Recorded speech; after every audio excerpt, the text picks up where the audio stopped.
Hello students, welcome to the Ultimate Classes. कल हम लोगों ने एवरेज स्टार्ट किया था और मैंने कुछ एक तरह के क्वेश्चंस आपको कराए थे कि एवरेज से कैसे क्वेश्चंस पूछे जाते हैं। आज मैं उससे और क्वेश्चंस कराऊंगी ताकि आपको और पता चले कि और किस किस तरह के क्वेश्चंस आते हैं, और फिर मैं नेक्स्ट चैप्टर पे शुरू करूंगी। आज मैं कोशिश करूंगी कि एवरेज के मैक्सिमम वैरायटीज मैं आज कवर कर लूं, ठीक है। और आप लोग भी होपफुली कल जाकर प्रैक्टिस किए होंगे। अगर कोई डाउट है तो वो मैं क्लास के लास्ट में जाके आपका डाउट सेशन क्लियर करूंगी, ठीक है। तो आइए पहले मैं क्वेश्चंस बना लेती हूँ। तो देखिए क्लास, आपके सामने एक क्वेश्चन है। The average age of A and B is 20 years. If A is replaced by C, the average becomes 19 years. And if B is replaced by C, the average age becomes 21 years. Find the ages of A, B and C. तो आपको A, B और C का edges निकालना है। देखिए ये भी एक इम्पोर्टेंट क्वेश्चन है, ये एसएससी 2006 में पूछा गया है। अब ये एसएससी में पूछा गया है तो जरूरी नहीं है कि आपके कॉलेज के एंट्रेंस एग्जामिनेशन में नहीं पूछा जाए, उसमें भी पूछा जाता है। ये इस टाइप के क्वेश्चंस है, तो आप लोग क्वेश्चंस मिस नहीं कीजिए। तो देखिए इसको बनाने का तरीका क्या है। आपको दिया हुआ है ए और बी का एवरेज एज है 20, तो A plus B equal to 40।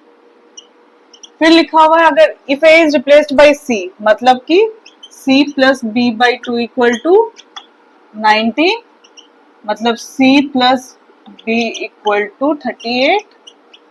And next, if B is replaced by C, the average age becomes 21 years. मतलब A plus C by 2 equal to 21.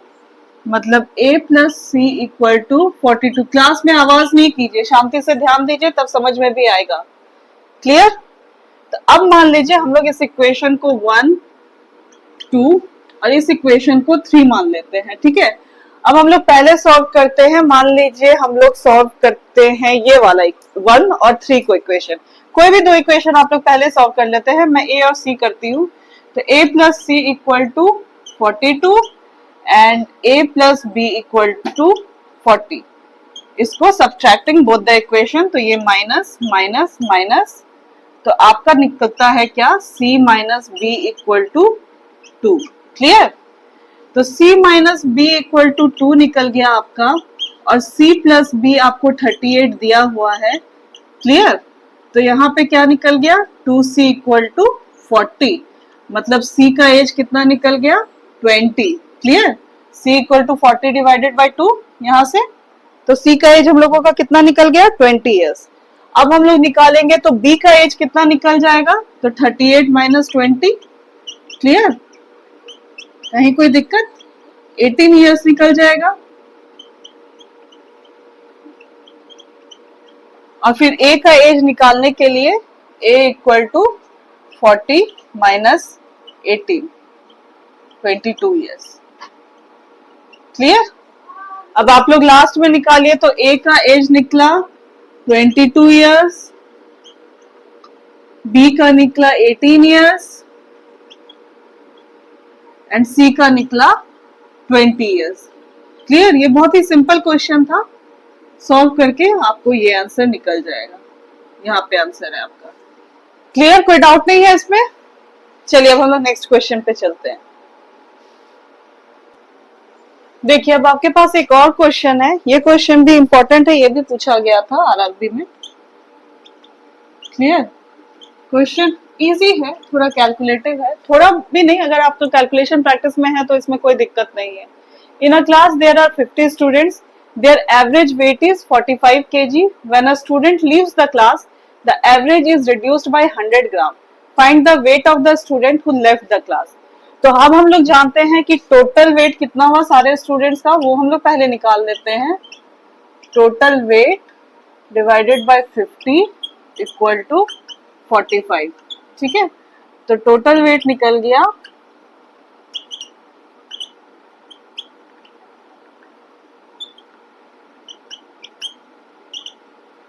Clear? यहां तक कोई डाउट?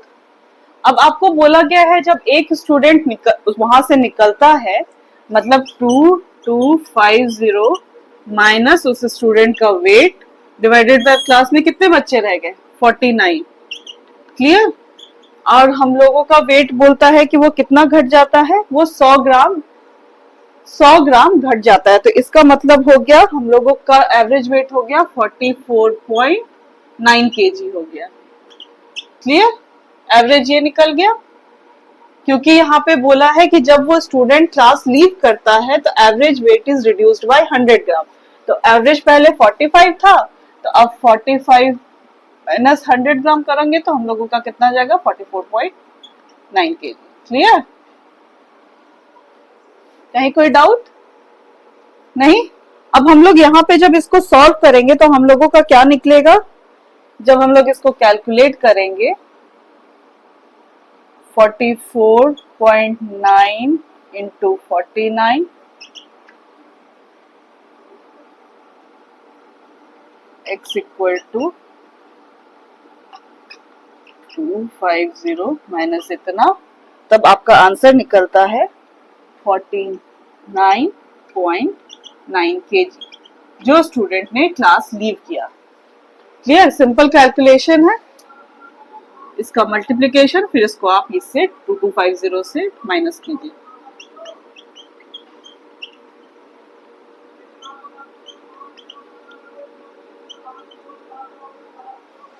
क्लियर? सिर्फ कैलकुलेशन है इसमें और कुछ नहीं है। ओके, तो नेक्स्ट टाइप का क्वेश्चन हम लोग करते हैं। तो क्लास ध्यान दीजिए, आपके पास एक और क्वेश्चन है। 10 years ago, the average age of family of 4 was 24 years. Since then, 2 children have been born. Still, the average age of family is same today. If the 2 children differ in age by 2 years, find the present age of the younger child. देखिए थोड़ा tricky हो सकता है, कुछ लोग यहाँ पे गड़बड़ कर सकते हैं, बट अगर आपने क्वेश्चन को ध्यान से पढ़ा होगा, ध्यान से समझा होगा, तो कहीं भी गड़बड़ करने की कोई चांस नहीं रहता है। तो 10 years ago the average age of family of 4 was 24 years। तो अब हम लोग मान लेते हैं कि उस टाइम पे एज फैमिली मेंबर्स का एज था M1, M2, M3, M4। Clear? By 4 equal to 24। यहां तक तो कोई डाउट नहीं होना चाहिए। तो टोटल एज निकल गया M1, M2, M3, M4 का कितना निकला बताइए मुझे? 96 निकला। क्लियर? यहां तक कोई डाउट नहीं है। अब बोलता है कि 10 साल बाद, मतलब कि अब इन लोगों का एज एवरेज एज सेम है, जबकि 2 चिल्ड्रन और ऐड हो गए। तो अब बताइए कि इन लोग का एज कितना बढ़ा होगा? सब में +10 हुआ होगा, +10 +10 +10 +10, मतलब कि टोटल कितना हो गया आपका? M1 plus M2 plus M3 plus M4 plus 40। यहाँ कंफ्यूज नहीं होइएगा कि अचानक से मैंने 40 क्यों लिख दिया, क्योंकि सबका एज बढ़ा। M1 प्लस 10 ईयर्स हो गया अभी ये, M2 भी प्लस 10 ईयर्स हो गया, M3 भी प्लस 10 ईयर्स हो गया और M4 भी प्लस 10 ईयर्स हो गया। ठीक है, इसीलिए मैंने डायरेक्टली यहाँ पे लिख दिया है। अब बोलता है कि 2 बच्चे बॉर्न हुए हैं जिनका की एज डिफरेंस है 2 साल का, तो मतलब एक को हम लोग मान लेते हैं x और एक को हम लोग मान लेते हैं x प्लस 2, क्योंकि 2 साल का डिफरेंस है। तो छोटा वाला अगर x ईयर्स का है तो बड़ा वाला उससे 2 साल बड़ा है, मतलब x प्लस 2। अब टोटल कितने मेंबर हो गए? पहले 4 मेंबर थे और अभी 2 और बच्चे हो गए, तो टोटल 6 मेंबर हो गए। 6 मेंबर होने के बाद भी इनका एवरेज एज क्या है? 24 ही है। क्लियर? कहीं कोई डाउट? अब हम लोगों को M1 plus M2 plus M3 plus M4 का वैल्यू यहां से निकला हुआ है, तो 96 plus 40 plus 2x plus 2 144। Clear है? यहां तक कोई डाउट नहीं है किसी को? कोई डाउट है तो मुझसे एक बार पूछ लीजिए।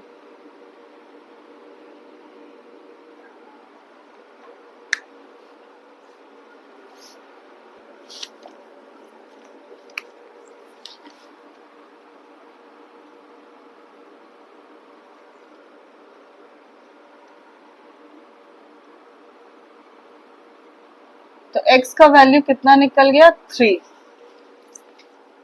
क्लियर? यहां तक कोई डाउट?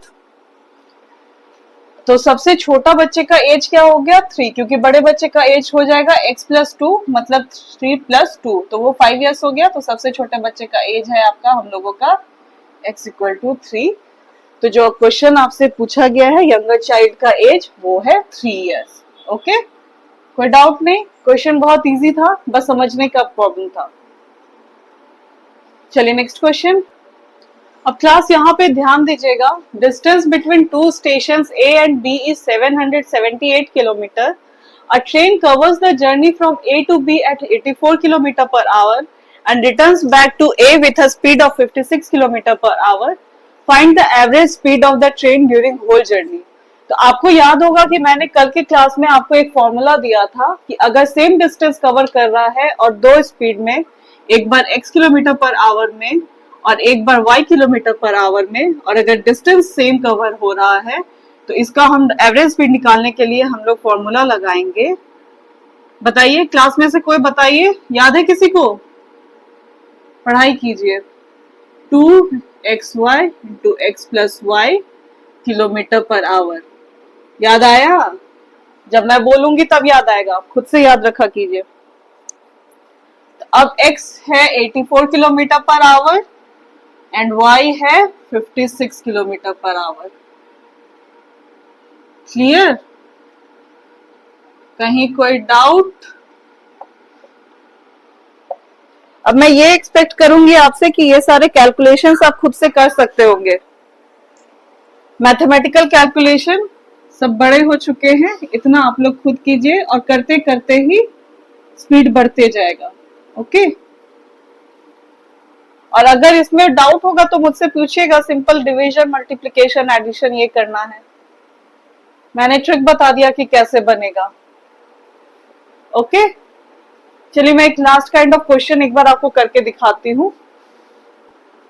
देखिए अब आपके पास एक क्वेश्चन है।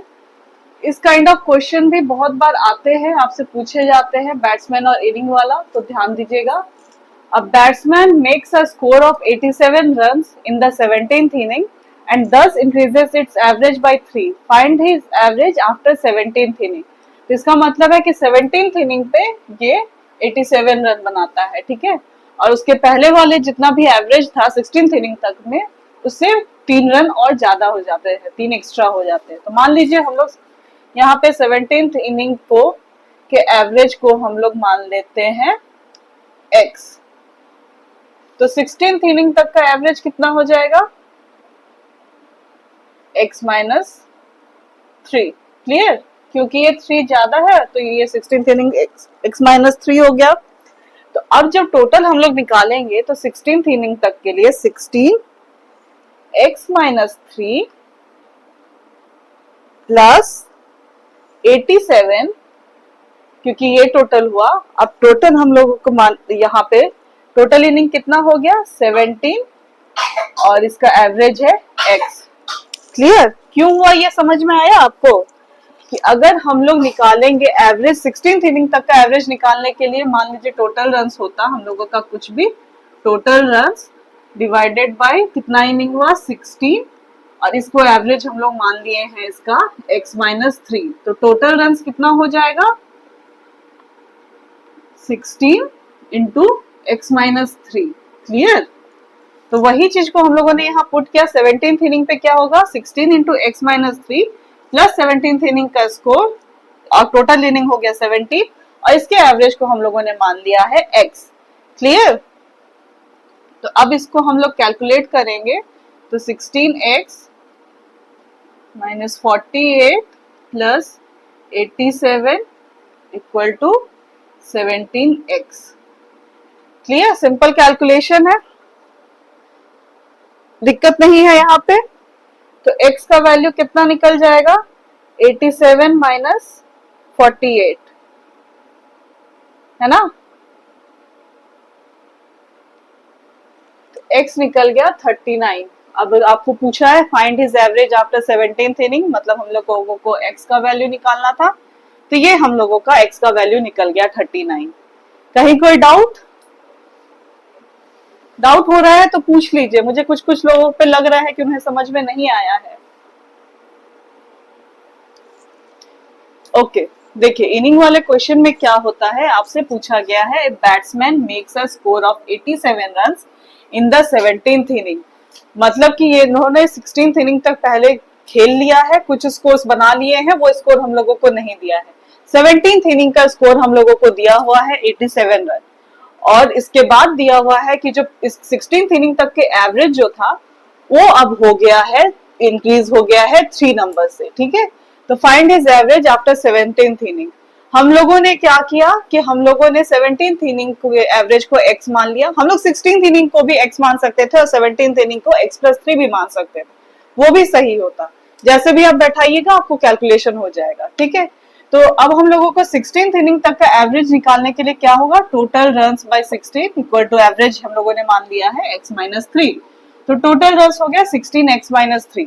अब 17th इनिंग तक का एवरेज निकालने के लिए हम लोगों को टोटल रन्स 17th इनिंग तक का जितना होगा divided by 17 equal to average निकलेगा। तो पहले 16th इनिंग तक का स्कोर ये था और 17th इनिंग का स्कोर ये रहा। तो हम लोगों ने एक जगह पुट किया और सिंपल मैथमेटिकल कैलकुलेशन लगाया। Okay, clear. चलिए नेक्स्ट क्वेश्चन। तो क्लास यहाँ पे ध्यान दीजिए, मैं आज की क्लास का ये लास्ट क्वेश्चन कर रही हूँ। मैंने कोशिश किया है कि सारे वैरायटीज कवर करने की कोशिश करूं, पर फिर भी एवरेज में बहुत सारे क्वेश्चंस आते हैं। आप लोग खुद घर जाकर भी और भी प्रैक्टिस कीजिए ताकि आप लोगों का स्पीड इसमें भी बढ़ सके, ठीक है। क्लास में जितना पॉसिबल है मैंने उतना किया है। अब यहाँ पे पूछा गया है among 5 people with monthly income is 15,000, 26,000, 16,000, 19,000, 50,000, how many will have income less than the mean income of 5 people. Mean का मतलब हो गया एवरेज, ठीक है, समझने में दिक्कत नहीं होना चाहिए, एवरेज निकालना है आपको। तो यहाँ पे क्या करना है आपको, पहले इन पांचों का जो इनकम है उसका एवरेज निकालना है और फिर देखना है कि एवरेज जो है उसमें कितना से ज्यादा है, वहां वो नंबर को आपको ऑप्शन में डालना है। तो एवरेज निकालने के लिए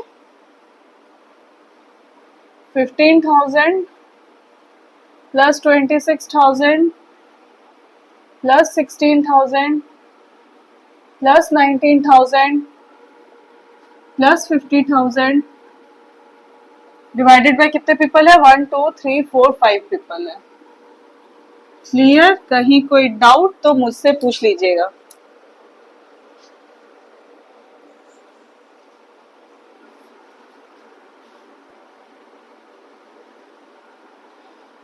तो अब हम लोगों को ये निकला एडिशन करने पे, तो टोटल कितना निकलता है, 5 to 10, 5 5 25, 200, मतलब 25,200 ये निकलता है हम लोगों का एवरेज।